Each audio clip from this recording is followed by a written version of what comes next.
Pointing, last 3 days, paano natin ginagawa? Magandang araw sa inyo mga bossing. Ngayon po, kung maalala nyo, ay naglabas tayo ng pamamaraan natin sa 7 days conditioning, 14 days conditioning, at 21 days conditioning.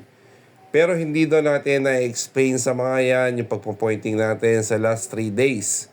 Ngayon po, explain na din po natin ng malinaw kung paano ang ginagawa natin sa last 3 days ng ating pagkikiping. Medyo komplikado pero gagawin natin para maging malinaw sa inyo.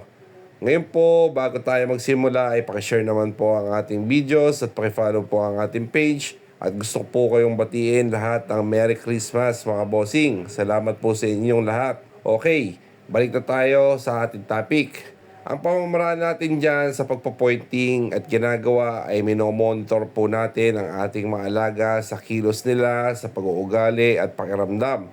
At sa tubig po mga bossing, kinokontrol po natin ang kanilang body moisture or tubig na pumapasok sa kanilang mga katawan. Dahil hindi po talaga maganda ang matubig sa ating mga alaga sa oras ng kanilang mga exam. Kaya sa last 3 days ay talagang kontrolado dapat tayo sa pagpapainom sa kanila. Hindi sobra, hindi kulang at saan dapat tayo babase. Ngayon, sa unang araw ng keeping sa last 3 days ay morning with feeding tayo. Kaya nagpapainom ako sa kanila ng 4 dip lang mga bossing. At sa hapon naman ay 3 dip naman. Mas mainam ang konti lang para madali tayong mag-adjust. May ugali minsan ng manok na pag uminom ay lagok. Yung talagang uhaw na uhaw. Kaya sign yun, kahit wet feeding tayo ay nade-dehydrate ang ating mga alaga. Kaya dapat tinitingnan nyo at binabasihan ang ating mga alaga sa kilos at pag-uugali nila. Bali, ganyan lang po ang ginagawa ko sa first day ng pointing at second day. 4 dips sa umaga at 3 dips sa hapon. Then sa araw na kanilang mga exam ay dito na tayo mag-a-adjust sa kanila. Bibigyan ko kayo ng isang tips dito sa araw na kanilang mga exam. Halimbawa po ay nagpatuka tayo ng 7 AM. Sa araw ng kanilang mga exam, bali magpapainom lang po tayo muna ng 2 dip mga bossing. Dahil sa araw talaga ng exam, doon natin kinokontrol ang ating alaga sa kanilang tubig. Diyan natin masasabi ang salitang pointing. Pagkaraan nun, magbababa ka o magdidimber ka, babasahin nyo naman dito ang kanilang mga ipot at moisture nila sa kanilang balahibo. Ang idadrop ng inyong alaga ay tingnan nyo kung mabasa or lusaw na lusaw o tuyo.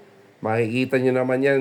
Okay lang mag-drop sila ng medyo tuyo na buo kesa sa basang-basa mga bossing or lusaw. Ang dapat basihan nyo dito yung saktong ipot lang. Yung medyo dry na mabasa ng konti. Okay po yun sa kanilang ipot. Ibig sabihin hindi matubig, hindi naman kulang sa tubig. Pangalawa ay basihan nyo ang kanilang mga balahibo. Ang kanilang balahibo ay maganda ang moisture kapag medyo parang oily siya na makinang. Sigurado ako na maayos ang moisture control niyan. Kaya sabi ko sa inyo, mas okay ang 2 dips muna sa ating alaga pagkakain.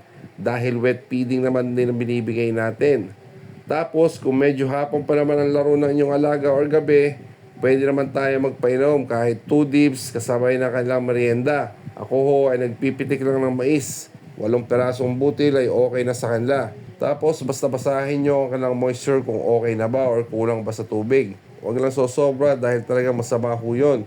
Kaya mga bossing, ang pagpapointing sinasabi ko sa inyo at kahit sa explain ko ay talagang pinapaintindi ko ang pamamaraan ko. Pero sabi ko nga, pointing dapat sakto, pero talagang wala sakto, okay lang yung tama. Kaya itong tips natin na ito ay isang halimbawa lang at hindi eksakto na pamamaraan. Dahil tayo mga handler talaga ang mag-a-adjust sa ating mga alaga dahil hindi pare-pareho po yun ng nararamdaman o pag-uugali ng ating mga alaga. Kaya sa araw mismo ng kanilang exam ay tayo na ang didiskarte para sa ating mga alaga. Maraming salamat po sa inyo mga bossing. God bless po.